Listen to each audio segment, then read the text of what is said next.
The sons of Jacob left their homeland and entered Egypt. 70 souls crossed the desert, carrying nothing but hope and the promises of God. Generation after generation was born in this land. The Hebrew people grew and multiplied until Egypt itself was filled with them. Then a new Pharaoh rose to power, a king who had never known Joseph, a king who looked at God's people and felt only fear. He called his people together. "These Hebrews are too many and too strong," he said. "We must deal with them before it is too late." They were put to work under cruel masters. Heavy stone, burning sun, endless labor. But the harder Egypt pressed them, the stronger they became. They built cities for Pharaoh with their own bare hands. Their backs bent, but their spirit never broke. God was watching every moment. Pharaoh called the 2 Hebrew midwives before him.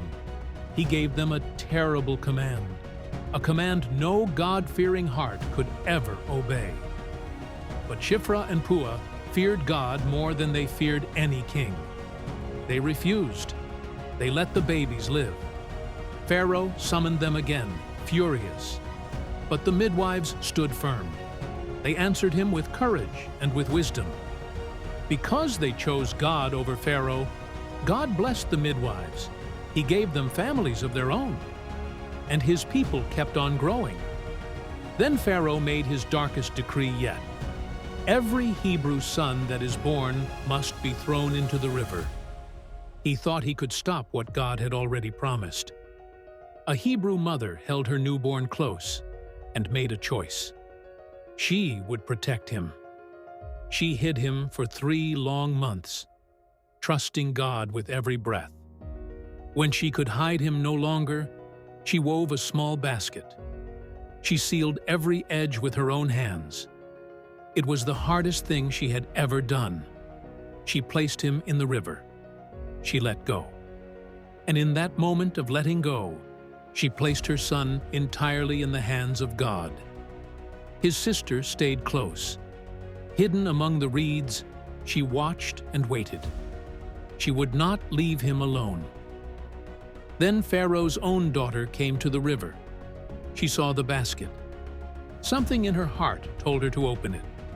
She opened it and saw him, a tiny face, crying, and her heart broke open with compassion. "This is one of the Hebrew children," she said softly. Miriam stepped out of the reeds, brave and quick-thinking. "Shall I find a Hebrew woman to nurse him for you?" she asked. God was moving in every word. The princess sent for a nurse, and God arranged it so that the very woman who came was his own mother. She would hold her son again, and this time she would be paid to love him. She held him close and wept with joy. God had given her son back to her. What Pharaoh meant for destruction, God turned into a miracle. When the time came, his mother brought him to the princess, and Pharaoh's daughter took him as her own. She raised him in the very palace that had tried to destroy him. She named him Moses.